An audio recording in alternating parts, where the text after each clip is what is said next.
A história começa com a família mais proeminente entre as famílias Kamuk, a família Kamuk Seol. Através da técnica de visão dos 6 julgamentos da espada, ele ouviu que em um dia frio de inverno, um casal mal vestido abandonou uma criança no portão da casa Kamuk Seol e desapareceu. A criança foi recolhida por uma ama e acabou como servo na casa. A criança era Javan Yup, que servia a família há quase 10 anos agora. Ele disse que outros afirmavam que até mesmo um cão da escola da vila poderia recitar poesia após 3 anos, mas conforme ele crescia ali, ele percebia uma coisa contrária à opinião pública: seu mestre era uma pessoa extremamente tola. O mestre da casa realizava a técnica secreta da família Kamuk Seol todas as manhãs. Sua aparência era semelhante à de uma garça branca dançando, o que levou ao nomeamento de sua técnica de esgrima como esgrima da garça branca. No entanto, ao ver tal cena todos os dias, ele conseguia encontrar um aspecto na técnica de espada do mestre que o incomodava. A esgrima da garça branca que ele percebia enfatizava a defesa e adotava uma postura que poderia se retirar facilmente a qualquer momento e se fortalecer no próximo suspiro. Enquanto pensava nisso, ele disse que, no entanto, na parte posterior do 5º golpe de espada do mestre, houve uma interrupção repentina de um velho que lhe perguntou o que ele estava fazendo ali novamente. Ele respondeu ao velho que a esgrima era tão impressionante que ele momentaneamente se perdeu e apenas assistiu maravilhado. O velho disse a ele, desrespeitando, que um servo tão humilde como ele não poderia entender mesmo que visse. Ele apenas riu e pensou que falaria sobre os aspectos da esgrima da garça branca que o incomodavam na exibição do mestre em outro momento, mas disse que de qualquer forma o velho deve ter pesquisado essa técnica de espada por décadas. No entanto, mesmo aos olhos de um servo tão humilde como ele, as falhas na esgrima eram aparentes. Seu avô ouviu e disse a ele que ele precisava parar de incomodar seu mestre e vir até ele agora. Ao ouvir isso, ele foi apressadamente até seu avô e perguntou por que ele estava ali. Seu avô disse a ele que mesmo que fosse incrível, não era educado para um servo como eles encarar seu mestre tão abertamente e que ele precisava ser mais cuidadoso. Ele olhou para o velho e pensou que era difícil acreditar que tal pessoa fosse um mestre de artes marciais de primeira linha no marim. Ele também disse que havia outra razão pela qual considerava seu mestre uma pessoa tola. Ele disse que o primeiro parceiro de casamento de seu mestre foi uma mulher chamada Min Jae-yong. Dizia-se que ele tratava mal a senhora Min, mesmo que ele, que apenas ouvia histórias através dos membros da família e outros servos enquanto corria recados,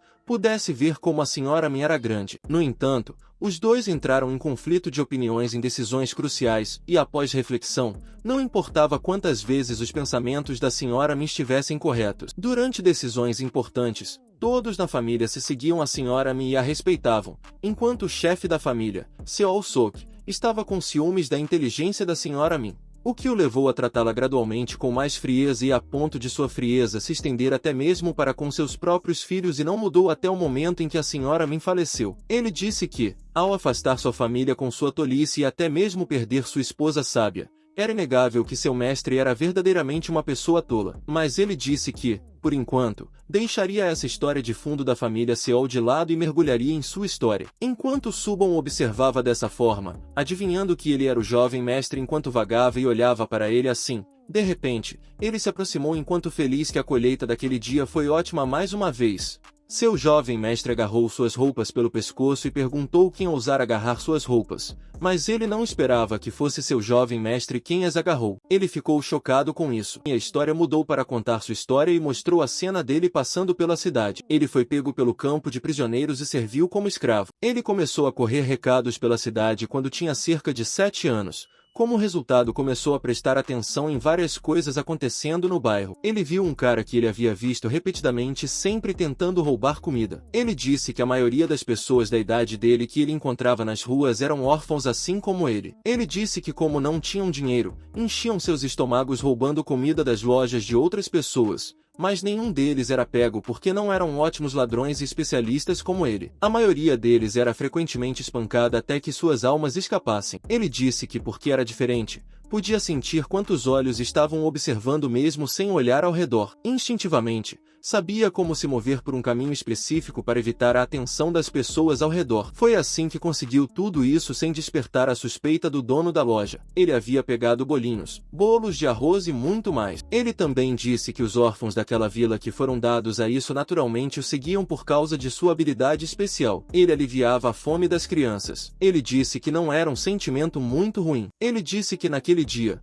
como de costume, estava animado para pegar sua colheita e ir para casa, mas nunca imaginou que um desastre o estivesse esperando. Voltou onde seu jovem mestre o segurou. Seu jovem mestre disse a ele que os bolinhos que ele estava segurando eram da loja de bolinhos do Sr. Hong. Ele também disse que o lanche era da loja ao lado da rua estreita. Ele também mencionou que também roubou o bolo de arroz da loja do Sr. Wu. Ele perguntou a ele desde quando ele vinha roubando assim. Ele disse a ele que não sabia do que ele estava falando. Ele se perguntou como seu jovem mestre o pegou roubando e se perguntou como seu jovem mestre sabia exatamente de onde ele roubou. Ele também disse que nunca viu seu jovem mestre no mercado. Então como isso era possível? Enquanto se perguntava isso, seu jovem mestre se aproximou dele e disse a ele que ele estava fazendo algo errado e até mentindo. Ele chutou o estômago dele e ele caiu no chão. Ele pensou que já havia feito isso mais de 10 vezes. Então como nunca percebeu que seu jovem mestre estava observando? Seu jovem mestre perguntou a ele se ele ainda planejava mentir. Seu corpo estava tremendo. Ele pensou que estava completamente desprevenido. Ele disse que estava com medo. Tudo o que fazia na frente de seu jovem mestre parecia ser visível para ele tão claramente quanto o interior da palma de Buda. No entanto, seu medo ia além do medo de levar um chute ou um tapa. Era mais fundamental. Era o medo de que houvesse alguém que pudesse ver direto através dele. Enquanto sentia isso, seu jovem mestre disse a ele que era compreensível roubar uma vez por fome, mas se ele insistisse em roubar toda vez, ele não seria nada além de um ladrão pelo resto da vida. E disse que era uma coisa suja e vergonhosa. Parecia que seu jovem mestre não estava feliz e decepcionado com ele. Enquanto seu jovem mestre o repreendia, ele percebeu que seu jovem mestre, o mestre estava deliberadamente repreendendo-o em um lugar lotado para que seu rosto fosse reconhecido na rua.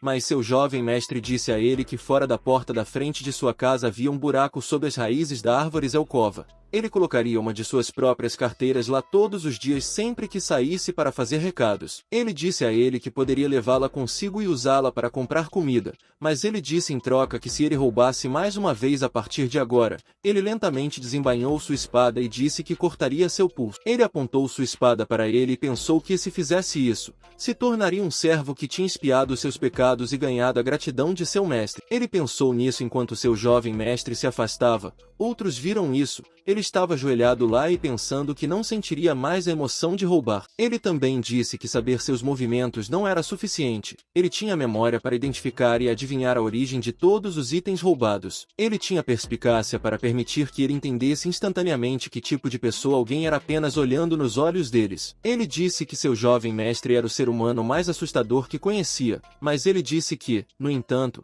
o chefe da família CSDU não reconhecia as habilidades ou qualidades de seu jovem mestre. Ele disse que estava apaixonado por sua nova esposa e estava brincando com ela. É por isso que ele achava que o chefe da família era estúpido. A nova esposa mencionou que era a filha mais velha da família Gansu Shu, Chan Sanyi, uma mulher inteligente que se casou com a família Seol, a principal família em Gansu, com a intenção de tomar o poder. Ela costumava conseguir que pessoas de sua família ficassem do seu lado e criava uma cunha entre o pai e o filho. No começo, ele ficou incomodado ao ver seu jovem mestre sendo intimidado, mas em algum momento isso se tornou irritante. Ele se perguntava por que seu jovem mestre estava indefeso contra o ataque de Chang'an. Ele disse que com o nível de suas habilidades, ele poderia acabar facilmente com a vida dela com um único golpe. Ele disse que não gostava nada disso. Mesmo sendo um espectador, ele pensou que se houvesse uma brecha, teria que entrar nisso. Então ele notou algo. Ele viu Sangui, a segunda filha da família, correndo com pressa. Ele a observou. A garota olhava ao redor, verificando se não havia pessoas por perto. Ele estava se escondendo lá. Ele disse que o quarto para o qual ela estava indo era o quarto do grande mestre. Ele se perguntou o que estava acontecendo com Seol Sangui,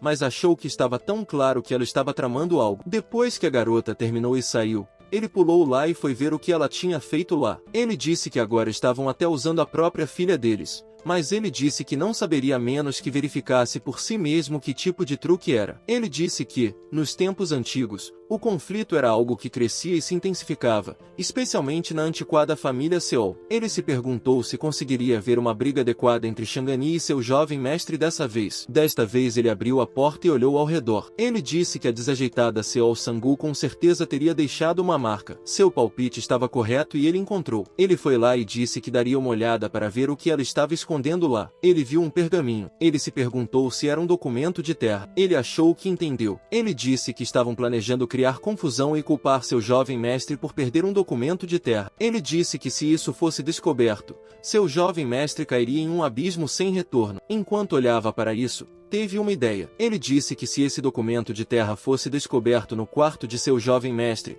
ele seria culpado pelo crime grave de desvio de fundos. A fortuna da família. Ele disse que Chansani definitivamente estava mirando nisso. Mesmo que seu jovem mestre tivesse lhe causado vergonha e dor agonizante, ele nunca quebrou sua promessa de pagar pela comida das crianças desde aquele dia. Ele pensou que ele estava apenas tentando salvar sua face ao mudar seus hábitos e pensou que ele pararia depois de dar alguns trocados. Ele disse que até agora, chovesse ou nevasse, seu jovem mestre continuava colocando dinheiro no buraco. Ele disse que ele nunca quebrou suas promessas para seus servos. Ele disse que seu jovem mestre era verdadeiramente digno de ser o jovem mestre de uma família prestigiada. No entanto, tanta retidão não impediu os truques mesquinhos de Chan. Ele pensou que mesmo assim, como poderia ser enganado por alguém como C.S. Ele se perguntou o que aconteceria com sua dignidade, que foi severamente danificada por ele. Além disso, ele estava ansioso pela luta entre eles desde o início, mas acabou antes mesmo de começar. Ele disse que eles pensavam que ele apenas assistiria aquilo acontecer. Ele disse que, para uma luta ser interessante, ambos os lados precisavam estar igualmente equilibrados. Ele disse que, se um lado fosse muito forte, a luta acabaria antes mesmo de começar, e se um lado fosse muito fraco, a luta não valeria a pena assistir para ele. Ele disse que, em qualquer caso, não havia sentido em assistir à luta. Ele se perguntou qual era o sentido de viver se ele não pudesse desfrutar de uma boa luta. Ele disse a si mesmo que era apenas ele quem estava protegendo sua própria felicidade. Ele disse que não era porque ele estava impressionado com a bondade de seu jovem mestre, mas porque ele respeitava sua habilidade excepcional e retidão, ou ele se perguntou se era porque ele era gentil com crianças famintas. Ele pensou que não conseguia entender a si mesmo ou o que faria nos próximos dias. Na família G, o chefe da família e sua esposa, Chame, e a garota Sangui estavam lá. Seu pai perguntou a ele se ele sabia por que ele foi chamado lá. Ele disse que não sabia porque se perguntou por que eles também estavam lá tão cedo de manhã. Seu pai disse a ele que estava tentando negar isso e disse que a escritura de terra que ele assinou recentemente havia desaparecido. Ele perguntou se ele não sabia onde estava. Ele disse que verdadeiramente não sabia onde estava e que não sabia disso. Seu pai gritou alto e disse a ele que a escritura de terra ganhou pernas e fugiu sozinha. Ele disse a ele que não precisava apenas ficar sentado ali porque precisava responder a ele. Ele também disse a ele que realmente pensava que ele não sabia de nada. Ele disse que enquanto o repreendia,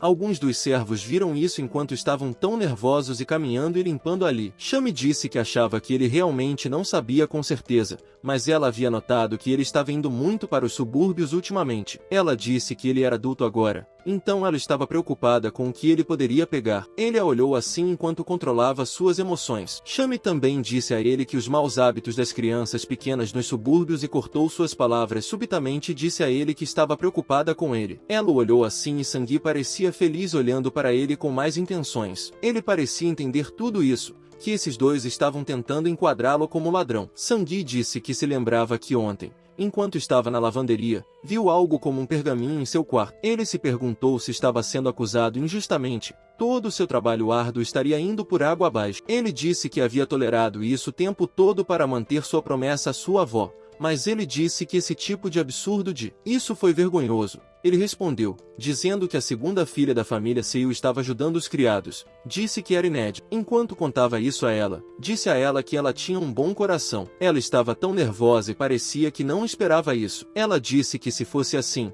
ela imaginava que ele não sabia porque estava nos bairros pobres. Ela disse isso. Suas más ações eram sempre mentir e bater nos servos, como se os visse como insetos. Seu pai não conseguia ver através de seus truques frágeis. O velho estava tão zangado e gritou alto. Ordenou a seus servos que procurassem seu quarto imediatamente para encontrar o pergaminho. Eles procuraram e encontraram. Disseram que o pergaminho foi encontrado. Disseram que o pergaminho estava em seu armário, exatamente como a jovem senhora disse. Ele disse que sabia disso. Ele pegou o pergaminho. Ele pensou que até mesmo seu servo se envergonharia da farsa que estava se desenrolando em sua família. Ele pensou nisso enquanto seu pai começava a olhar para o pergaminho.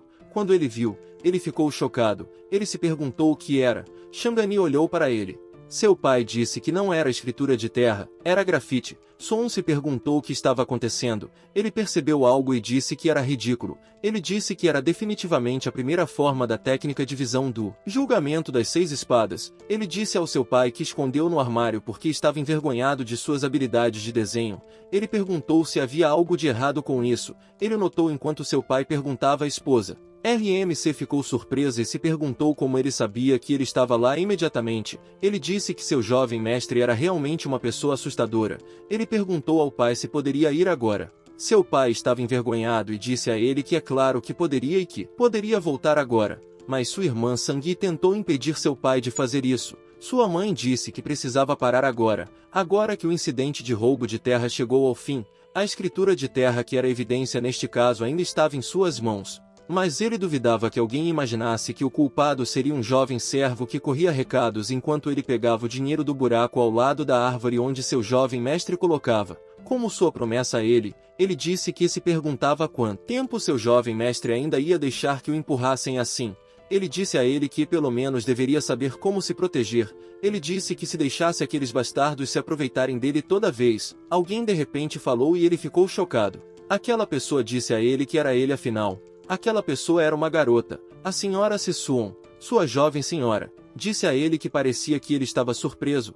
Ela disse desculpa a ele. Ele perguntou o que ela estava fazendo lá naquela hora da manhã. Ela disse que apenas pensou que ele estaria roubando agora. Ela disse que ouviu de seu irmão que ele estava fornecendo comida para as crianças famintas. Ele disse que viu. Ele se perguntou que até mesmo sua jovem senhora era bastante perspicaz. Sua jovem senhora disse a ele que, mesmo que roubar não fosse a maneira certa de fazer as coisas, ela pensou que ele poderia se orgulhar do que fez. Ela disse que era bom saber que ainda havia pessoas em seu mundo que sabiam o significado de retidão. Ele corou e disse que não era assim. Disse que não era assim. Era apenas que ele tinha o mau hábito de roubar e disse que mesmo que ele ajudasse seu jovem mestre naquelas vezes, ele estava apenas com raiva porque foi espancado pela filha mais nova Sangui. Ele disse que não era uma criança tão boa quanto ela pensava que ele fosse.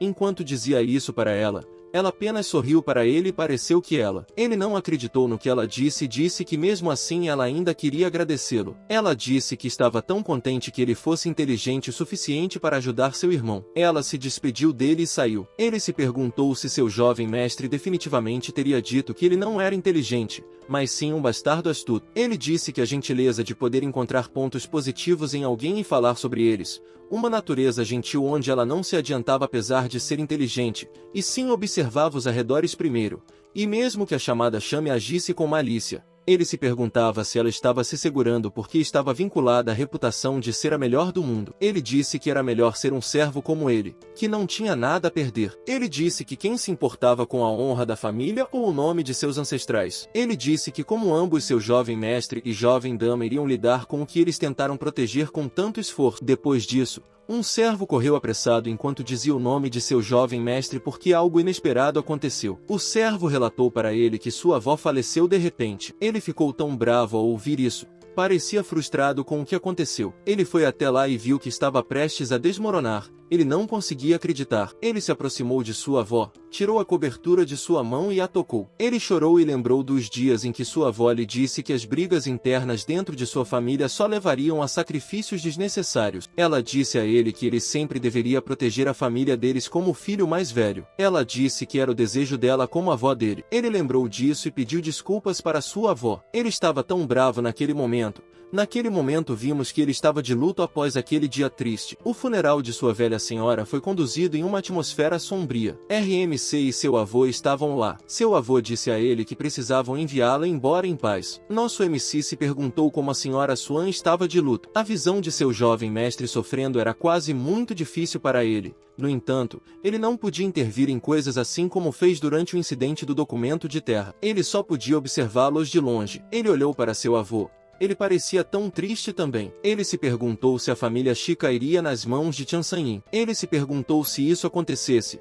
seu jovem mestre cairia, mas ele disse que estranhamente Chansanyi deixou seu jovem mestre sozinho. Era como se ela estivesse esperando o momento certo. Cerca de um mês se passou e a estação mudou desde a morte de sua velha senhora. Seu jovem mestre frequentemente se via perdido em pensamentos. Ele disse que podia adivinhar vagamente quais eram esses pensamentos e ele também precisava fazer certos preparativos. Naquela noite, seu jovem mestre foi até a árvore onde sempre deixava seu dinheiro como sua promessa para ele. Ele deixou seu dinheiro no buraco novamente. Ele disse que seria o último destino. Ele simplesmente saiu de lá, mas de repente ouviu uma voz dizendo que, como ele esperava, seu jovem mestre estaria partindo. Nosso MC estava sentado no galho da árvore dizendo que também sorriu para ele. Seu jovem mestre perguntou por que ele estava lá novamente. Ele disse que se seu jovem mestre tivesse tomado uma decisão tão grande, ele precisaria de uma quantia considerável de dinheiro para cumprir essa decisão. Ele lhe deu a escritura da terra que ele escondeu. Ele disse que seria de grande ajuda para ele. Seu jovem mestre disse a ele que estava esperando por essa oportunidade como se soubesse que ele estava partindo. Ele disse que o esperou naquela noite fria. Ele disse a ele que não entendia por que ele, o jovem mestre, estava deixando a família X por conta própria. Ele disse que teve muitas chances de se opor à senhora Shuzan.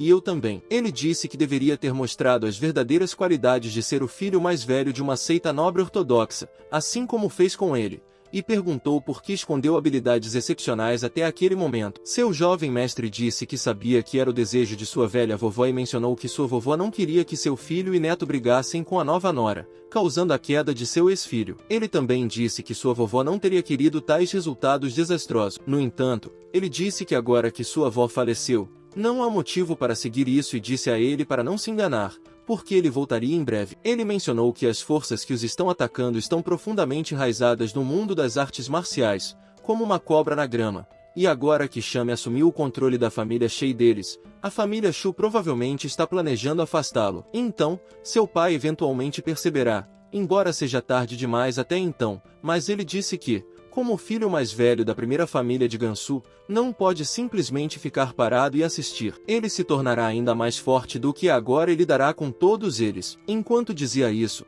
nosso MC disse a ele que é verdade e entende bem as palavras de seu jovem mestre. Parece que até seu jovem mestre acha difícil se tornar mais forte dentro da família C atualmente. Quando seu jovem mestre lhe perguntou o que ele estava tentando dizer, ele mencionou a arrogância e a tediosidade das seitas ortodoxas. Por exemplo, a melhor técnica de artes marciais em Gansu, a esgrima baki, a quinta forma da esgrima baki, estilo de duas espadas, combina ataque e defesa com a espada. Enquanto explicava isso, ele disse que, para poder recuar, ele precisa exercer mais força e empurrar os quadris para trás assim, mas ele disse que sua família se recusa a adotar essa postura, considerando-a pouco impressionante e inadequada para o estilo da seita ortodoxa, deixando vulnerabilidades. Ele disse que não é hora de ele ir além das limitações de sua família Z e ver e aprender mais fora. Seu jovem mestre não esperava isso e disse a ele que estava impressionado e admitiu que sua visão era valiosa, mas certamente não estava tentando insultar sua família C na frente dele. Quando ele perguntou isso a ele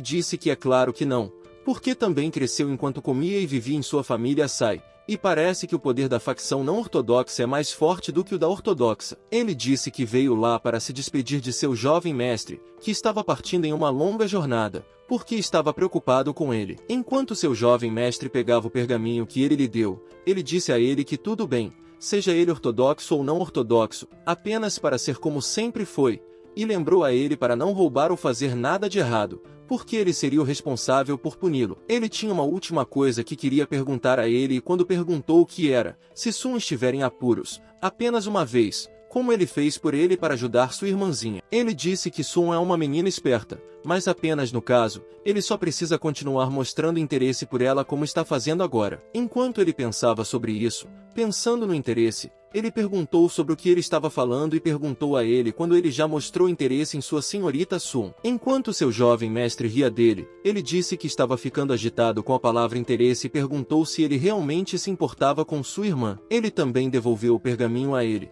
dizendo que era desnecessário e pediu a ele para fazer o que quisesse com ele. Enquanto começava a sair, ele disse que esperava que ele voltasse em breve. Ele pensou que sua travessura tornaria o mundo mais divertido, pensando que seu jovem mestre partirá com aquelas últimas palavras que ele disse que pareciam a última conversa entre irmãos. O que ele percebeu mais tarde conforme o tempo passava e a primavera havia chegado em um lindo dia. Nosso MC estava colhendo algumas ervas, dizendo que supunha que isso seria o suficiente porque todos estavam esperando por ele, então ele não deveria se atrasar. Ele começou a se mover e voltar, dizendo que, à medida que a primavera se aproximava, os dias ficavam mais quentes e havia sido menos de meio ano desde que seu jovem mestre partirá. Mas ele havia crescido como um broto de bambu nesse tempo. Ele agradeceu por isso porque conseguiu lidar com mais tarefas e viajar de um lado para o outro cada vez que explorava a área minuciosamente, cobrindo tanto a vila quanto seus arredores para garantir o bem-estar das pessoas que seu jovem mestre havia deixado para trás. Ele disse agradecido que a irmã de seu jovem mestre estava indo muito bem,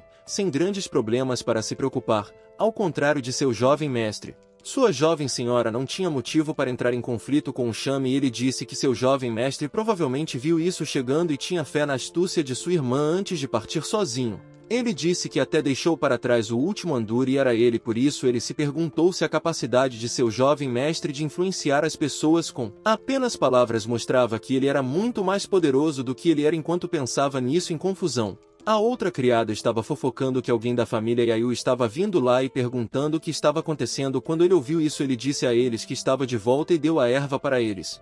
Eles disseram que, como esperado, sua escolha habilidosa era apenas as mais bonitas. Ele perguntou se havia algo mais acontecendo e eles disseram que a família Yu estava enviando alguém e parece que eles estavam planejando uma estadia prolongada. Eles garantiram que comida abundante seria preparada. Ele disse que supunha que, como é a família principal de Kamuk Seol, eles estão atentos à sua dignidade de várias maneiras. Pensando que era estranho porque a família Yol não é conhecida por receber tratamento generoso da família Kamuk Seol, enquanto pensava que havia duas crianças brincando e pedindo para ele ver suas habilidades com espada, mas eles foram interrompidos subitamente quando ele disse a eles para ficarem quietos e deu dinheiro a eles para irem e comprar o que quisessem. Eles disseram a ele que não apenas qualquer comida, mas tudo que era adequado para uma mesa de festa. Em tais encontros ele disse que parece que havia uma celebração acontecendo enquanto pensava que ele disse celebração em uma festa para convidados externos. Ainda não houve nada digno de comemoração na vila recentemente, enquanto sentia que algo estava prestes a acontecer, perguntando a si mesmo se seu palpite estava correto. Na sala, Chame estava dando a sua um presente e disse a ela que era um tesouro para ela porque o jovem mestre da família Yu parece ter colocado esforço sincero nisso para ela. Ela disse que agora é a hora de sua família Kukao liderar e cuidar de muitas pessoas e ela acreditava que Sun sentiu mesmo enquanto olhava para isso. Ela parecia um pouco preocupada com isso enquanto Chame dizia a ela que com o chefe da família ocupado e porque seu jovem mestre foi sem palavras. Como a filha mais velha, cabe a ele gerenciar assuntos externos significativos. Ela implorou para ela entender e apoiá-la pela família enquanto ela estava um pouco infeliz com isso, olhando silenciosamente para o nada. Nosso MC estava praticando esgrima no quintal, dizendo que Suan continuou sua rotina silenciosamente porque a ausência de seu jovem mestre foram feitas tentativas não apenas para alavancar forças externas para controle sobre a família Kamuk Seol.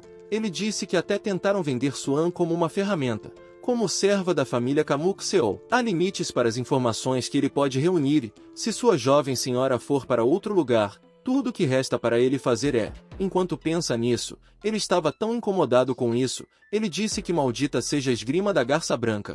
Não era isso que ele queria aprender.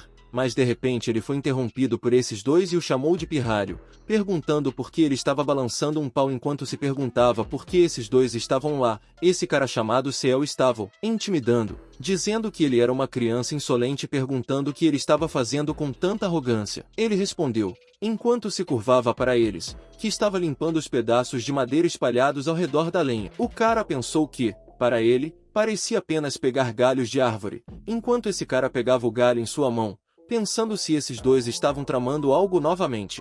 Esse cara disse a ele que ouviu dizer que ele estava secretamente observando o treinamento de artes marciais de seu pai todas as manhãs e disse a ele que, como seu humilde servo, queria aprender artes marciais. Ele perguntou se ele queria aprender com ele, enquanto pensava que ele tinha mais intenções. Agora esse bastardo Sang Yu bateu nele e ele caiu no chão, dizendo a ele como é que é, eu vou te ensinar pessoalmente como usar uma espada. Enquanto ele via o que esses dois estavam tramando, dizendo que estavam investigando os servos da família Kamuk Seol sob as ordens de Shan, eles o ordenaram a levantar enquanto riam dele e diziam que, de agora em diante, ele balançaria aquele pau contra ele. Eles pediram a ele para tentar se defender e perguntaram por que ele estava tão hesitante se ele não queria fazer isso, enquanto pensava que, Aconteça o que acontecer, ele agiria normalmente como vinha fazendo, mas esse bastardo estava tão ansioso para bater nele e atacou imprudentemente ele novamente, dizendo que ele não tinha senso de respeito, enquanto ele pensava se realmente queria ser espancado por um ninguém como ele que nem mesmo era um mestre.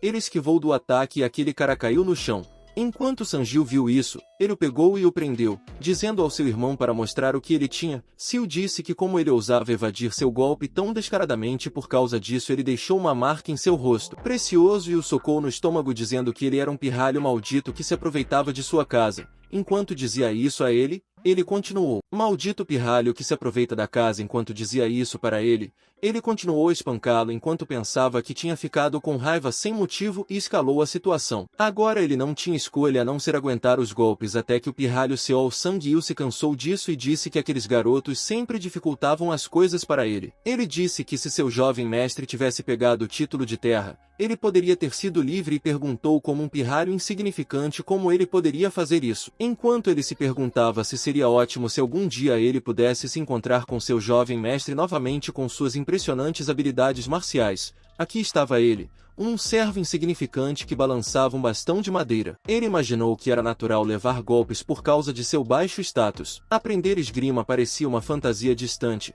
Estava claro que ele provavelmente pereceria com um único golpe de seu jovem mestre, e nessa condição, nem Suyaya nem qualquer outra pessoa seriam capazes de proteger nada. Ele provavelmente estaria rastejando na sujeira, incapaz de distinguir entre o céu e a terra, e dizendo que se ele o visse em um estado tão patético mais tarde, seria sua culpa. Enquanto pensava nisso, ele disse para si mesmo que odiava tudo isso e disse que nada havia mudado desde o passado, até mesmo sua situação em que estava sendo espancado por um soco fraco que não era nem um décimo tão poderoso quanto o de seu jovem mestre. Ele disse que isso era realmente nojento enquanto sua jovem senhora Sun apareceu de repente para salvá-lo e ela disse a eles: o que diabos vocês estão fazendo com ele? Enquanto os dois estavam surpresos e não esperavam vê-lo espancando o servo deles. Depois disso, esses dois finalmente pararam de espancá-lo e foram embora. Enquanto ele estava nesse estado, ele pensou que estava envergonhado porque a pessoa que ele deveria proteger estava na verdade o protegendo, e ela disse a ele que da próxima vez ele definitivamente, enquanto ele não terminava sua palavra, seu avô beliscou no rosto dizendo para ele voltar à realidade, zombando dele, dizendo que, dado que ele estava falando durante o sono, parecia que ele estava profundamente chateado por ter sido espancado. Ele ficou tão surpreso com isso que não esperava. Seu avô disse a ele que ele sempre foi do tipo que evitava problemas e perguntou o que deu errado dessa vez, enquanto verificava seu corpo e se perguntava por que não doía tanto. Ele perguntou se sua lesão já estava curada e perguntou ao seu avô quanto tempo ele tinha ficado deitado. Seu avô disse a ele que um dia inteiro havia passado e que era mais ou menos na mesma hora em que ele foi espancado até o chão ontem. Ao ouvir isso, ele lembrou que ontem ele definitivamente encontrou sua jovem senhora Suan enquanto estava inconsciente. Sua jovem senhora estava dizendo a ele que suas costelas estavam feridas, que se não fossem tratadas, seu abdômen poderia inchar, dificultando o movimento. Então ela começou a curá-lo com sua habilidade, apontando os dedos para suas costelas feridas e dizendo que Sang-il deliberadamente infligiu as feridas mais dolorosas a ele e que ela pediria desculpas por isso em nome dele. Enquanto ela se concentrava em tratá-lo, ela disse a ele que ele se sentiria melhor em breve e gerenciou sua pressão arterial para aliviar a dor, dizendo a ele que ele poderia descansar agora. Enquanto pensava nisso, ele ficou um pouco envergonhado enquanto seu avô, vendo isso, perguntou a ele se ele estava tão triste com o casamento da dama mais velha. Enquanto ele se perguntava e dizia ao avô que tipo de absurdo era esse de repente, perguntando ao avô. Seu avô disse a ele que era assim na idade deles e perguntou a ele se ele não recebeu a notícia e disse a ele que se o casamento da dama mais velha o deixou com raiva o suficiente para brigar com o jovem mestre, ele disse a ele se ele achava que estava estúpido enquanto seu avô lhe disse que não importa mesmo que tolos tentem testar suas escolhas enquanto ele olhava para isso seriamente. Ele disse ao avô que se ele estava preocupado com a partida da senhora mais velha também e perguntou se ele estava certo enquanto seu avô de repente gritou com ele e disse o que ele estava falando de repente enquanto ele foi reprimido e disse a ele que não precisava gritar assim, porque suas costelas tremiam, mas ele disse que agora pensava nisso, que ele não estava originalmente morando com John Vun, que o fato de Suan o ter enviado para lá e disse que não era por causa de seus fortes laços com a família se sua reputação como indivíduo confiável enquanto seu avô ouviu isso. Ele parecia um pouco surpreso enquanto ele também disse que fazia sentido agora porque ele se lembrou de quão triste seu avô estava no funeral da velha senhora.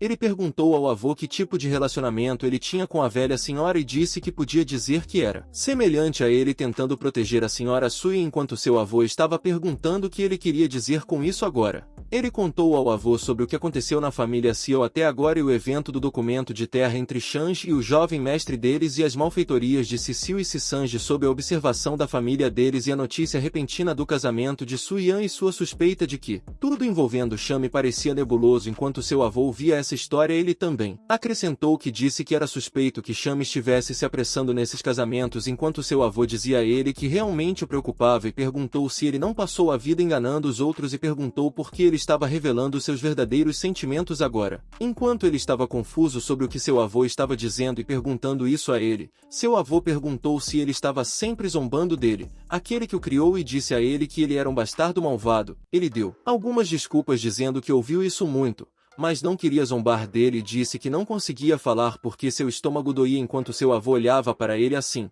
pensando que o moleque estava evitando isso bem. Seu avô disse a ele que ouviu que suas costelas estavam danificadas e a senhora mais velha evitou coágulos de sangue, então pelo menos ele foi poupado da dor, dizendo que capturar sangue significa que um indivíduo que aprendeu artes marciais pode regular o fluxo de energia interna e eliminar coágulos de sangue, e é tudo graças a ela que ele pode falar agora depois de ter sido espancado tão severamente. Agora ele disse que precisava tentar segui-lo no que ele fez. Ele iria ensiná-lo a respirar confortavelmente enquanto ele perguntava ao avô se ele também estudava artes marciais. Seu avô disse a ele que falariam sobre isso mais tarde e o que precisavam fazer agora era estabilizar sua respiração, dizendo-lhe para inspirar lentamente e expirar enquanto ele observava seu avô.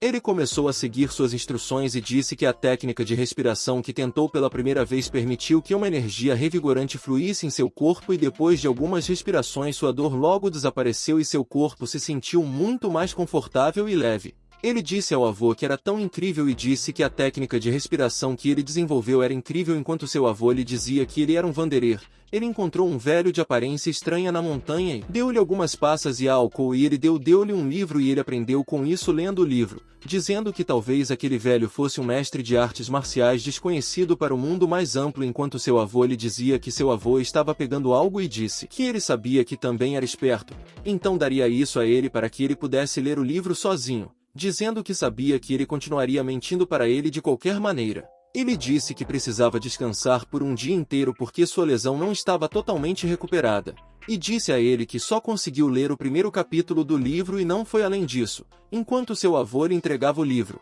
Seu avô disse que se ele estivesse interessado em artes marciais, aquele livro poderia ser sua oportunidade, então ele precisava aproveitá-la. Enquanto ele se perguntava sobre aquele velho, um velho estranho que conhecia aquela técnica de respiração e pensava em que tipo de pessoa ele era, seu avô disse a ele que ele precisava descansar agora. Enquanto ele perguntava ao avô para onde ele estava indo, e o avô respondeu que ia informar Yonden que ele ficaria lá por um tempo, e com base na conversa deles, ele havia aprendido algo sobre ele e estava tão feliz que o jovem mestre deles o havia reconhecido. Dizendo isso a ele saindo, RMC ficou confuso e disse que também estava feliz e que isso significava muito para ele, enquanto ele olhava para o livro e o lia, dizendo que há céu e terra e há pessoas neles.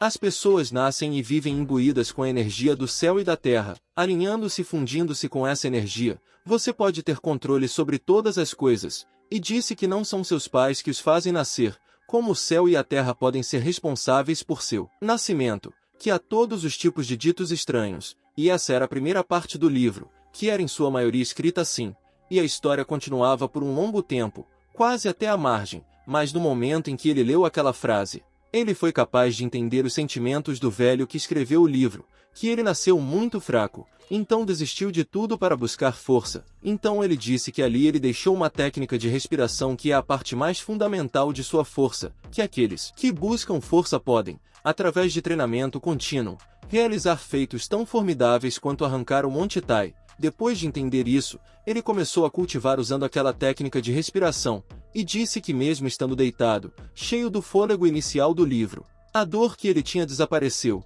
e ele deve dominar aquela técnica de respiração para controlar seu corpo livremente, dizendo que a técnica de respiração 5 e 6 era tão difícil e ele estava tão cansado de fazê-la, reclamando que ele estava apenas com 7 respirações, dizendo que a 8ª era tão desafiadora e devia ser uma técnica incrível, e dizendo que a dor havia desaparecido completamente agora quando ele praticava aquela técnica de respiração, e ele estava confuso. Disse que o ancião que escreveu o livro era bastante extraordinário, e disse que realmente não pode ser tão fácil. Enquanto pensava que ele se deitou no chão e disse que iria dominar tudo no livro que seu avô ofereceu, mas de repente ficou surpreso e não esperava que a senhorita Swan viesse até ele enquanto ele estava deitado.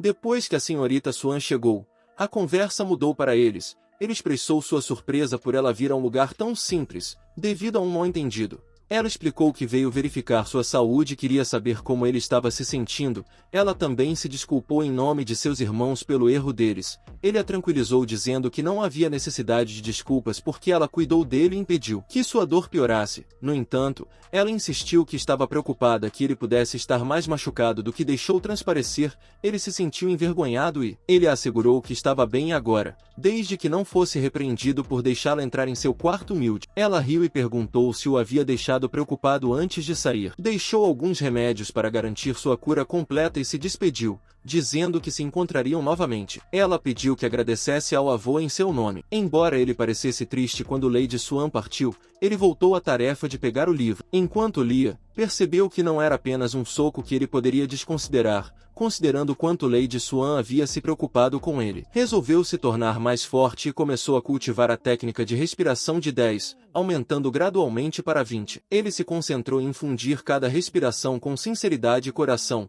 deixando de lado os números e se perdendo no processo. 1 hora se passou e, quando abriu os olhos, seu avô de repente voltou e questionou por que ele ainda estava acordado a essa hora da noite. Ele ficou surpreso ao ver que era noite quando olhou pela janela. Confuso, perguntou ao avô quanto tempo ele havia estado fora. Seu avô respondeu que ele havia estado ausente por mais de meio-dia. Essa revelação o chocou, pois ele pretendia cultivar por apenas meia hora. Seu avô expressou preocupação com seu bem-estar, particularmente com seu cóccix ferido. No entanto, ao examinar, ele percebeu que não sentia desconforto e, em vez disso, sentia energia percorrendo seu corpo. Aliviado, seu avô compartilhou uma história com ele e o convidou a se sentar ao seu lado. Curioso, ele perguntou onde seu avô havia estado e por que ele havia trazido um. Seu avô explicou que tinha ido organizar suas coisas e lembrou-se de uma história sobre 2 famílias lutando pelo domínio do castelo de Onon. Uma era o Portão da Espada Meteor, fundada por uma figura notável chamada Damun, e a outra era a Fortaleza do Dragão Branco,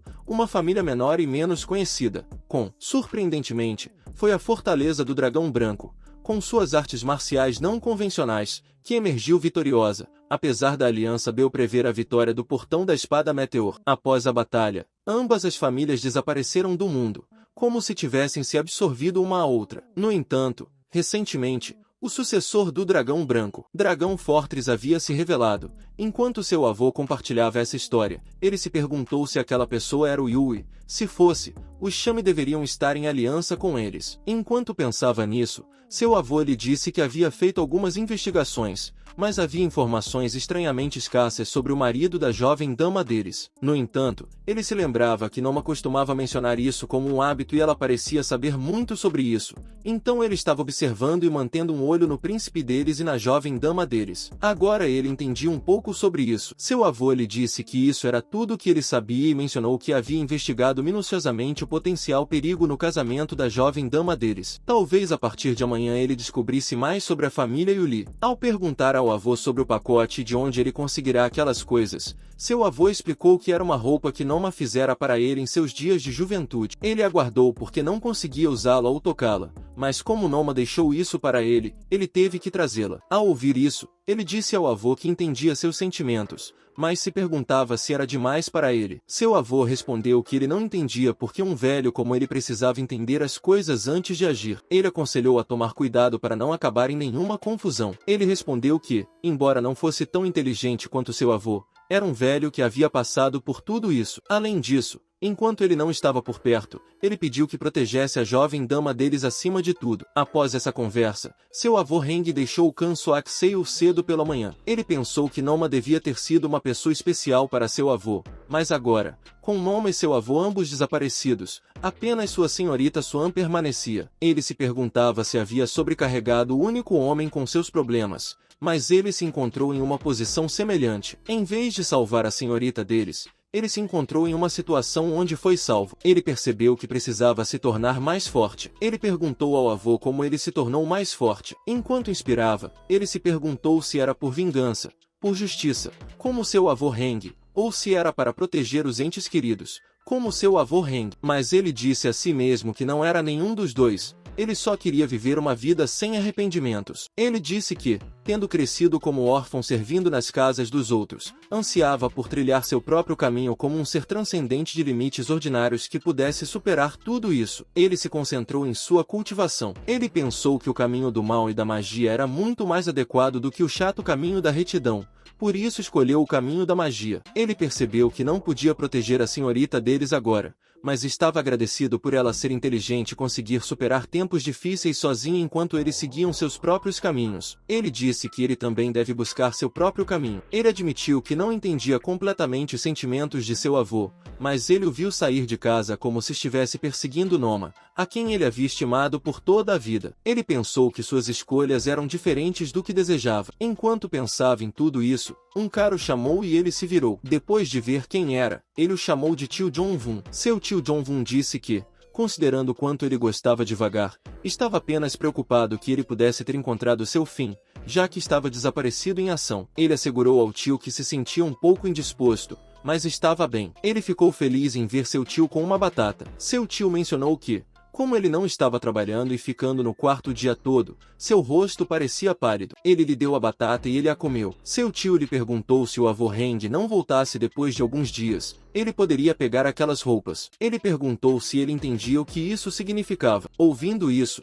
ele de repente parou de comer e ficou nervoso. Ele percebeu que havia um grande problema com seu avô e ele pensou que seu avô devia ter encontrado algum problema. Ele confirmou isso e perguntou ao seu tio se seu avô realmente disse isso a ele. Seu tio confirmou que era verdade e explicou que o avô havia dito que a senhora o havia enviado em uma missão e que ele foi bem longe ultimamente. O avô parecia estar sobrecarregado com muitas coisas na mente. Ao ouvir isso, ele não teve dúvidas de que seu avô foi pego em flagrante, e foi revelado que alguém que estava enganando Shami por décadas foi descoberto rapidamente. O comportamento suspeito de Seol Sang-il e Seol Sanji não era sem motivo. Shami está tentando eliminar todos os vestígios da família Kamuk Seol antes do casamento de Su com seu jovem mestre. Com ele fora do caminho, ela agora pode se livrar facilmente do avô dele. É apenas uma questão de tempo antes que ele, que recentemente passou um tempo com seu avô, se torne suspeito. Ele percebe que precisa agir rapidamente. Em seu quarto, ele olha para o embrulho que seu avô trouxe e o abre. Ele pensa consigo mesmo que nunca esquecerá seu avô e jura vingá-lo. Dentro do embrulho, ele encontra roupas e decide vesti-las. Ele se lembra das palavras de seu jovem mestre sobre ajudar sua irmã Suyan e percebe que agora é a hora de que ele falou. Ele reconhece que a situação não é favorável, mas ele pode oferecer uma pequena ajuda e promete garantir que nada aconteça com ela. Enquanto isso, Suan senta-se à janela, sentindo-se triste e pensando em seu avô desaparecido, Heng. Ela sente que algo está prestes a acontecer. De repente, sua empregada entra e diz que Jaan Yoprmc deu-lhe algo que pertence a ela. Suan fica confusa ao olhar para o embrulho. Ela o pega e agradece à empregada, dizendo-lhe para sair rapidamente. Assim que a empregada sai, Suan abre o embrulho e descobre a escritura de terra de seu pai, pela qual Sison quase levou a culpa. Ela também encontra um livro, possivelmente um diário. Ela começa a lê-lo e percebe que é uma mensagem de nosso MC pedindo desculpas por só poder ajudá-la indiretamente. Ele informa que, quando ela ler seu diário, ele já terá deixado a família Kamuk Seol. Ele alerta que a pessoa com quem ela está prestes a se casar é perigosa e está escondendo sua verdadeira identidade. Apesar da ausência de seu jovem mestre, ele acredita que ela pode lidar com a situação sabiamente. Ele implora sinceramente que ela fuja da família e vá para outro lugar. A cena muda para outro servo e trabalhador da família,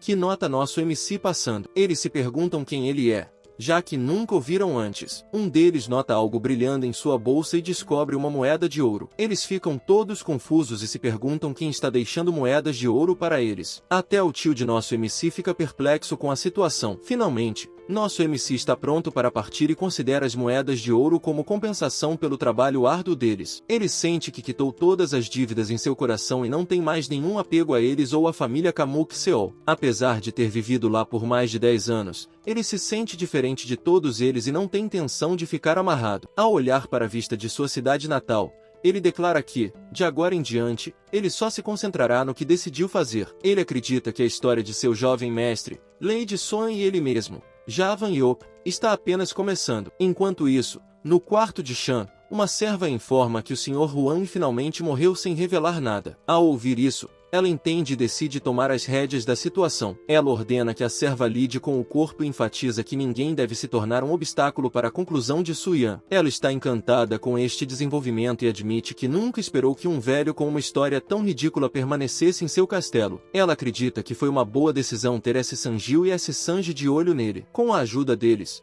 eliminaram tudo que era incômodo na família Kamuk Saari. Ela afirma com confiança que ninguém pode detê-los agora, nem mesmo o insignificante Lord Silis também cumprirão seus papéis. No entanto, ela reconhece que este é apenas o começo. Para alcançar o que precisam fazer, não pode haver uma única exceção. 5 dias depois, nosso MC está andando na floresta, percebendo que ninguém o seguiu. Durante esse tempo, ele decide descansar por um tempo. No meio da noite, ele começa a cultivar e praticar a técnica de respiração. Depois que ele terminou seus afazeres lá, parecia que ele ficaria por um tempo. Ele mencionou que planejava passar 10 dias lá antes de ir para uma montanha acidentada para se concentrar em seu treinamento. Seu objetivo era dominar uma técnica secreta que exigia que ele dedicasse pelo menos 1 ano, se não 2, a um treinamento intenso. Ele procurava uma arte marcial que superasse as facções ortodoxas, uma que fosse mais impressionante e superior. Uma vez que seu treinamento estivesse completo, ele jurou encontrar Lady Suan, mesmo que levasse vários anos. Ele estava determinado a procurar os inimigos que haviam se infiltrado na família Kamuk Seol e vingar-se deles. E,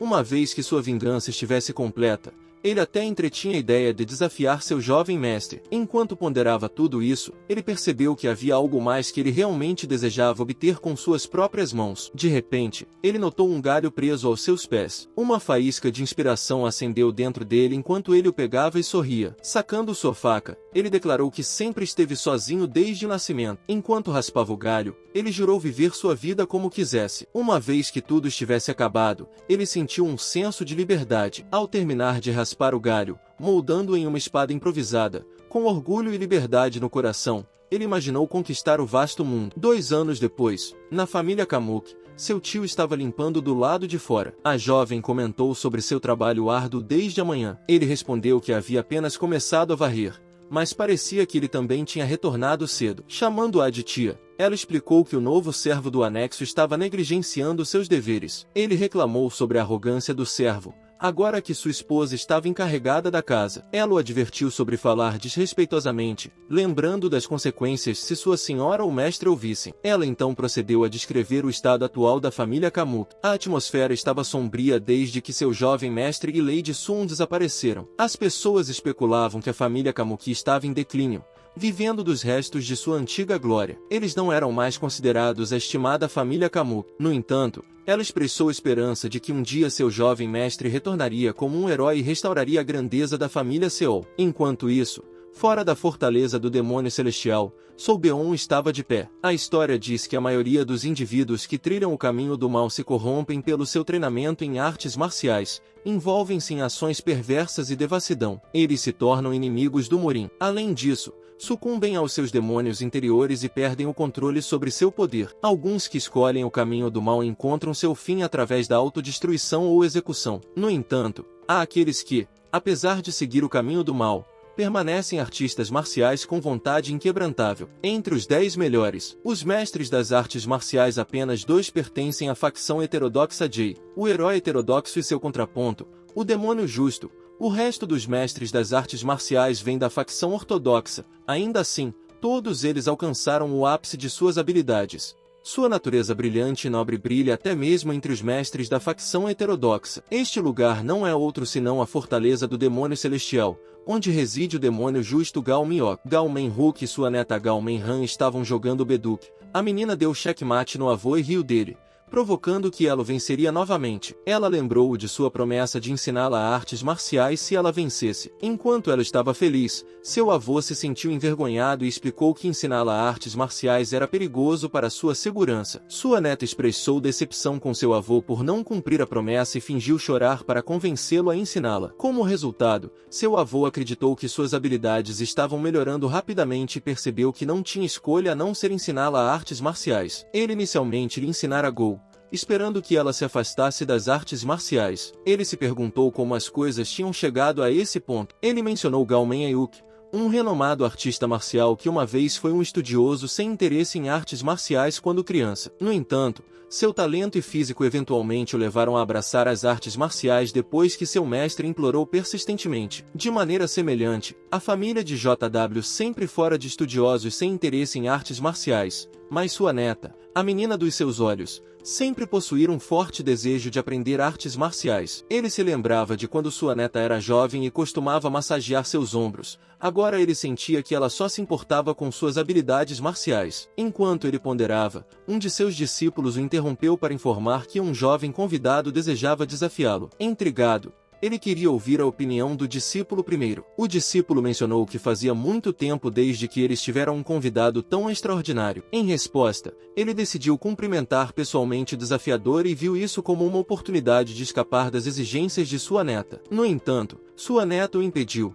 insistindo que eles não haviam terminado a conversa. Ele prometeu voltar em breve e continuar a discussão. Ela ficou com raiva, sentindo que seu avô estava mais uma vez a evitando. Enquanto isso, o velho chegou com seus membros da seita para encontrar o desafiador. Ao vê-lo, ele perguntou se era o jovem que veio desafiar a fortaleza do demônio celestial e perguntou seu nome. O desafiador se apresentou como Mong, afirmando que não tinha sobrenome e era Muson do nada. Ele o cumprimentou e expressou sua intenção de desafiar o senhor da fortaleza do demônio celestial. Esta declaração surpreendeu e deixou os membros dos discípulos perplexos, que questionaram se o desafiador estava sério sobre desafiar seu senhor. Eles o criticaram, chamando-o de tolo por pensar que poderia pedir um desafio com tal introdução. Eles o consideraram imprudente e indiferente à própria vida. No entanto, Man calmamente e respeitosamente explicou que nunca ousou desafiar diretamente seu senhor. Seu verdadeiro desejo era encontrar iluminação dentro das paredes da fortaleza, de qualquer forma que pudesse aparecer. O velho observou a postura provocativa, porém humilde, de Mong e reconheceu seu espírito direto. Ele não sentia esse tipo de energia há muito tempo. Curioso, ele perguntou se Mong gostaria de jogar Beduk. Enquanto ele respondia que poderia jogar, o velho disse que estava bem para ele e aceitou seu desafio. No entanto, ele mencionou que, para desafiar sua fortaleza do demônio celestial, ele primeiro deveria vencê-la em uma partida de Baduk. Ele pediu que o seguisse e virou-se, levando-o até a recepção da partida de Baduk. Este era um obstáculo que todos os desafiadores da fortaleza do demônio celestial precisavam superar no passado, quando muitos buscaram conquistar a fortaleza. Gao Mak havia elaborado este teste preliminar. Embora parecesse ser apenas uma aposta simples à primeira vista, o Baduk era na verdade uma batalha de números no campo de jogo. Requeria entender os movimentos do oponente e explorar suas fraquezas. Era uma batalha de astúcia, onde jogar os movimentos de maneira eficaz poderia ganhar território e solidificar a fundação de alguém. No entanto, o Baduk também era um jogo onde alguém podia ser dominado num instante e seguir o caminho da derrota. Sem uma mente estratégica, não se poderia vencer. Talento natural e carisma sozinhos não podiam perceber as complexidades do mundo. O velho mencionou que, até então, apenas uma pessoa havia conseguido vencê-lo no Baduk, e mesmo assim só havia conseguido ganhar por meio ponto. Enquanto ele ouvia em silêncio, o velho declarou que precisavam começar agora. Uma hora se passou e os dois pareciam intensamente focados no jogo. Sua neta e o rapaz ao lado dela assistiam incrédulos enquanto continuavam jogando. Ela comentou que era inacreditável que ainda estivessem jogando, enquanto o rapaz ao lado dela mencionou que havia ganho um dos 3 melhores jogos. No entanto, ele admitiu que o jogo estava sendo desafiador para ele. Ela comentou que já fazia muito tempo desde que o vencedor foi determinado, e ela não esperava isso. Ela disse que ele não era um cara normal enquanto suava nervosamente. O velho pensou consigo mesmo que ele era um jovem gênio que possuía inteligência além de seus anos. Normalmente, qualquer pessoa mostraria erros ou confusão com o passar do tempo, mas ele era diferente. Além disso, o velho notou que os movimentos que ele fazia no tabuleiro revelavam o caráter e a personalidade de seu oponente. Ele disse que se uma pessoa fosse esperta e perspicaz, jogaria como água fluente. Se fosse íntegra e honesta, jogaria como uma montanha. No entanto, ele descreveu seu Beon como um lobo guardando seu território como ferro e nunca desistindo de um inimigo se aproximando. Ele se perguntou como poderia lidar com um oponente tão formidável e expressou sua curiosidade sobre por que ele queria desafiá-los. Se ele fosse tão talentoso quanto afirmava, poderia se juntar a qualquer facção e desenvolver habilidades muito melhores do que as que ele tinha atualmente. O velho também mencionou que ele poderia ser uma besta em potencial, mas ainda era um filhote. Ele acreditava que, se ele seguisse seu treinamento de maneira equilibrada e harmoniosa, naturalmente se transformaria em uma entidade poderosa e incomparável. Além disso, o nível de sua cultivação de energia interna mostrava sinais de ser refinado pelo caminho correto, sugerindo que ele vinha de uma família distinta e renomada. O velho questionou se alguém de sua estatura teria motivo para desafiá-los. Enquanto pensava em tudo isso, ele disse ao velho que tinha algo que queria realizar. Ele se lembrou de que tinha pessoas esperando por ele sem um motivo específico. Ele havia deixado para trás alguém querido, a quem não poderia levar consigo, e se separou de alguém que tinha um futuro promissor pela frente. Por causa de tudo isso, ele fez um juramento solene com eles e precisava apressar seus passos no caminho à frente. Lembrando de tudo isso, ele disse que havia chegado apenas até aquele ponto. Lembrando de tudo isso, ele lhe disse que só havia chegado a esse ponto porque se apressou para cumprir suas intenções. O velho parecia feliz e disse a ele que, quando se trata de questões decisivas, não há hesitação. Ele acreditava que estava destinado à grandeza e que, se não se deixasse levar por seus pensamentos, poderia alcançar ainda mais. Enquanto olhava para o tabuleiro, o velho fez seu movimento e a maré parecia virar. Ele se perguntou como isso havia acontecido tão rapidamente enquanto estava perdido em contemplação. Admitiu que o velho era, de fato, um oponente formidável e aceitou sua derrota. O velho perguntou se ele queria desafiá-lo para uma luta e ele confirmou que genuinamente queria competir com ele. Ele admitiu que nunca havia pensado em enfrentar alguém como ele porque não acreditava ter chance de vencer. No entanto,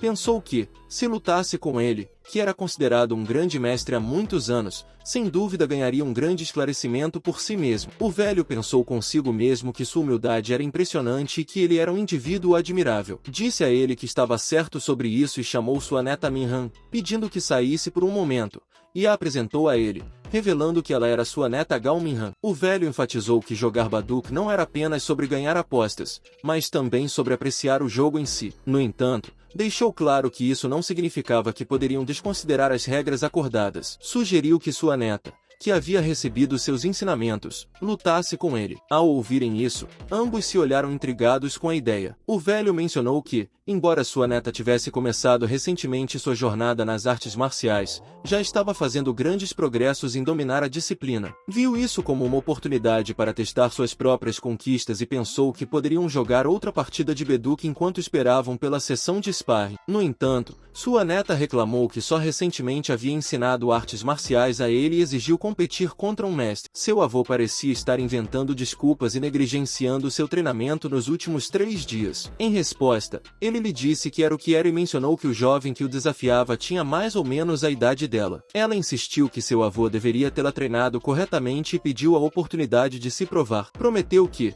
se ele concedesse seu pedido, aprenderia diligentemente com ele todos os dias a partir da semana seguinte. Seu avô aceitou suas demandas e ela concordou com o arranjo. Com o passar do tempo, chegou o dia da sessão de sparring entre os dois. O Castelo M estava lotado com uma enorme multidão, que era ainda mais surpreendente do que o esperado. O jovem desafiou destemidamente Lord Gao Manyok, mostrando grande determinação e teimosia só pela sua aparência. Ele não pôde deixar de ficar surpreso com a forte aura emanando da multidão. Embora estivessem atualmente calmos, ele sabia que o caos poderia irromper a qualquer momento, transformando-se em uma onda feroz. No entanto, Lord Guan, o velho, estava firmemente contendo e controlando a situação, exibindo seu caráter notável. Sabendo que sua oponente era neta de um renomado artista marcial, O jovem entendeu que não poderia baixar a guarda. Lord Guan notou a tensão em sua presença e sua esposa So Yang perguntou se ele achava divertido oferecer a neta dele em uma partida de B. Se sentiu nervosa. Ele esclareceu que não quis dizer isso dessa maneira, então Xion questionou a decisão considerando que o jovem ficaria por perto para a sessão de sparring. Ela apontou que ele provavelmente ficaria obcecado em jogar outra partida de Badik durante esse tempo, assim como a neta deles. Ela lembrou a ele que ele sempre se recusou a ensinar artes marciais a ela devido aos perigos, mas agora confiava nela para treinar com o estranho. Lord Guan assegurou a ela que havia realizado uma busca minuciosa e garantiu que o engajamento do jovem nas artes marciais era com a espada da fortaleza do demônio celestial. Ele pediu a ela para não se preocupar muito. Quando os dois se apresentaram e mostraram respeito um pelo outro, ela pediu a ele que cuidasse dela, dirigindo-se a ele como um jovem mestre. Ela admitiu que parecia mais jovem e menos conhecedora do que ele, mas pediu para tomar a iniciativa. Ele reconheceu sua modéstia e concordou. A garota ficou radiante e começou a atacá-lo, instando-o a não se segurar. Suas espadas se chocaram e ele não pôde deixar de notar a impressionante habilidade de espada da garota. Ele percebeu que suas habilidades eram realmente excepcionais. Ela tocou seus ombros reconhecendo sua defesa formidável e rapidamente pulou por suas costas para atacá-lo,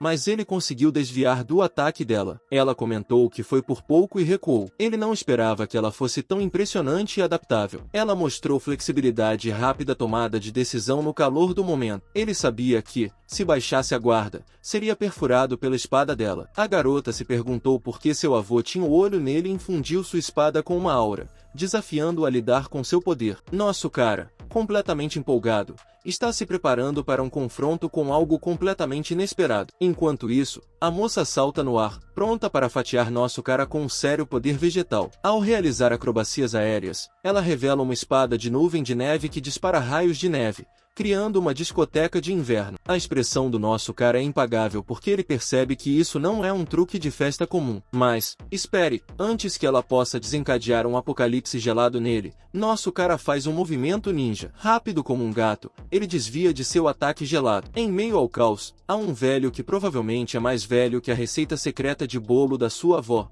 rindo descontroladamente. Acontece que ele é o demônio Meoni da Montanha de Neve e está orgulhoso como um pavão ao ver sua discípula dar um trabalho ao jovem mestre. Mas, espere, há outro cara que parece ter acabado de sair debaixo de uma rocha, frustrado e confuso. Enquanto isso, os olhos do vovô se arregalam como se ele tivesse acabado de presenciar um truque de mágica. Ele não pode deixar de ficar impressionado com as incríveis habilidades marciais de sua neta, mentalmente dando-lhe high fives por seu notável progresso em tão pouco tempo. Mas, em meio à admiração, algo está martelando na mente do velho. Apesar do jogo de espadas impecável da neta, o cara com quem ela está enfrentando permanece tão frio quanto um pepino. Ele parece estar lendo sua mente, vendo através de cada finta e mudança em seus movimentos ninja e desviando de seus ataques como se estivesse brincando de amarelinha. Suas reações são rápidas como relâmpagos, ele não mostra medo diante de uma espada e seu olhar é focado. É como se ele estivesse em uma missão para encontrar qualquer falha em seu oponente. Claro, ele pode ter parecido um pouco sobrecarregado no início,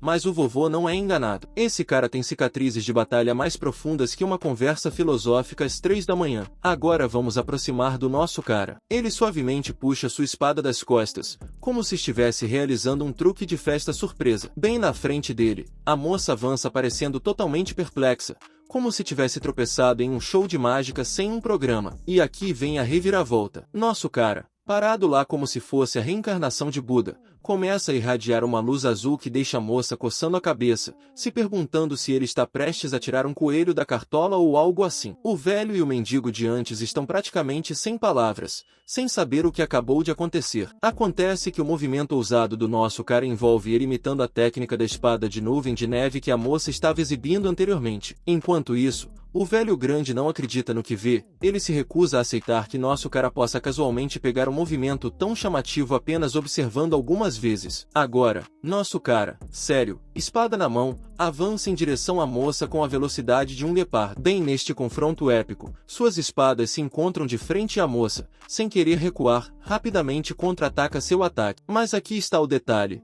Ela é forçada a admitir que a técnica de espada que ele acabou de aprender simplesmente observando é tão refinada que a pega desprevenida. Mas espere, ela não acabou ainda. Mantendo sua posição como uma guerreira experiente, ela aponta sua falha fatal, Sua imitação tornou seus movimentos tão previsíveis quanto o ensopado de domingo da vovó. Com um sorriso triunfante, ela graciosamente salta no ar, deixando sua espada bater no chão enquanto ela paira no ar. Um sorriso maligno se espalha em seu rosto como o gato de Cheshire. Com um lampejo de raio amarelo dançando ao longo de sua lâmina, ela o provoca, desafiando-o a se preparar para seu próximo movimento. E rapaz, ela entrega. Com a velocidade de um raio, ela desce sobre ele com o ataque das 7 espadas de Ylma, deixando a plateia prendendo a respiração enquanto testemunham o confronto de titãs. Como esperado, eles colidem de frente e a arena treme com o espetáculo de sua batalha. Mas, assim que ela graciosamente pousa no chão, os olhos do cara se arregalam de descrença quando a espada dela passa perigosamente perto dele,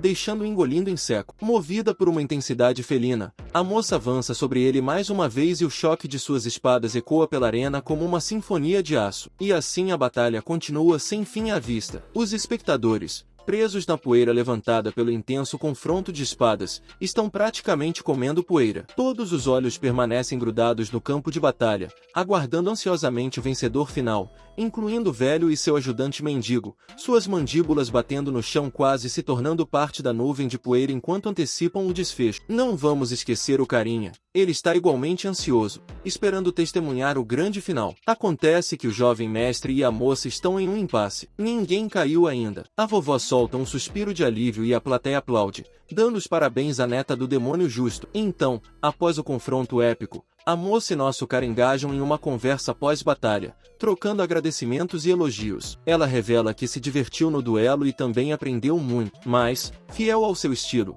nosso cara minimiza sua importância, insistindo que aprendeu uma técnica tão brilhante apenas observando. Tom, de sua parte, deixa escapar algumas sabedorias sobre o mundo estar cheio de coisas invisíveis e sua capacidade de percebê-las. No meio dessa troca humilde, uma voz interrompe a sociedade de admiração mútua. Acontece que é o careca, parado ali como se tivesse acabado de sair de um comercial de shampoo. Ele sugere que, em vez de apenas se elogiarem, deveriam dar um alô aos cérebros por trás da Snow Cloud Sword e das Seven Swords of Yuna. E, como se vê, o vagabundo e aquele velho diante são os fundadores dessas técnicas. A moça lança um olhar de lado para o avô e o questiona se ele realmente acredita que esse cara memorizou magicamente as Seven Swords of Yuna inteiras. Ela admite que ele é esperto, mas isso soa um pouco exagerado. O vagabundo entra na conversa apoiando-a, dizendo que não há como um garoto conseguir fazer esses movimentos com apenas uma olhada. Segundo ele, essas habilidades de espada são resultado de anos de trabalho árduo,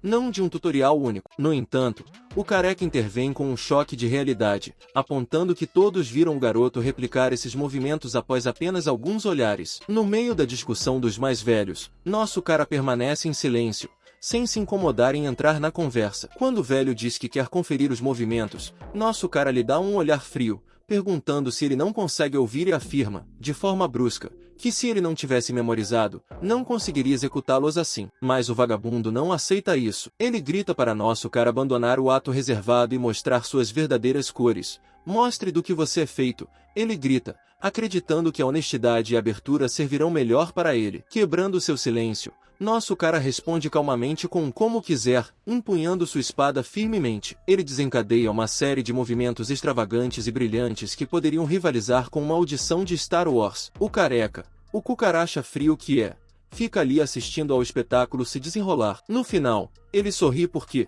bem, ele sabia que estava certo o tempo todo. A jovem, por outro lado, está em descrença, olhando para nosso cara como se ele tivesse tirado um coelho da cartola sem suar. E ao vagabundo, com a boca aberta, enfrentando a fria realidade de que nosso cara, com apenas um olhar, memorizou toda a técnica. Então, o vagabundo chama nosso belo rapaz de monstro, provavelmente pensando que acabou de testemunhar algum tipo de feitiçaria. Mas nosso cara, contra todas as zombarias e sobrancelhas erguidas, casualmente diz não sei o que fazer. Ele revela que foi simplesmente cativado pelos movimentos graciosos da técnica Seven Swords of Yuna e seguiu com os olhos. Então, deixando a bomba com um tom despreocupado, ele anuncia publicamente que, se alguém quiser chamar isso de roubo, ele não usará mais aquela técnica de espada. Nesse ponto, o rosto do careca se contorce de raiva, acusando nosso cara de ousar roubar a técnica de espada de alguém tão facilmente. Mas, em uma reviravolta, nosso cara percebe que está ouvindo a voz do careca diretamente em sua mente. É como uma conversa telepática, onde o careca o instrui a apenas ouvir, ficar em silêncio, e solta a bomba. É telepatia. Publicamente, o velho careca pergunta ao nosso cara se ele consideraria dominar a arte da furtividade sob sua orientação, servindo-o como mestre. Através da telepatia, ele revela que está esperando alguém como nosso cara há muito tempo. Do lado de fora, o velho sugere que dominar a técnica de espada dos 8 grandes protetores da fortaleza do demônio celestial sem dúvida o beneficiaria se ir aprender e praticar os 5 mistérios das Seven Swords of Yuna. No meio dessa troca telepática, o jovem mestre fala, lamentando o caso. É assim que vamos encerrando este vídeo, mas se você gostou, deixe seu like. Se quiser a continuação, deixe o seu comentário aqui abaixo. E lembre-se, é muito bom que a alma preguiçosa queira tudo, mas nada alcança.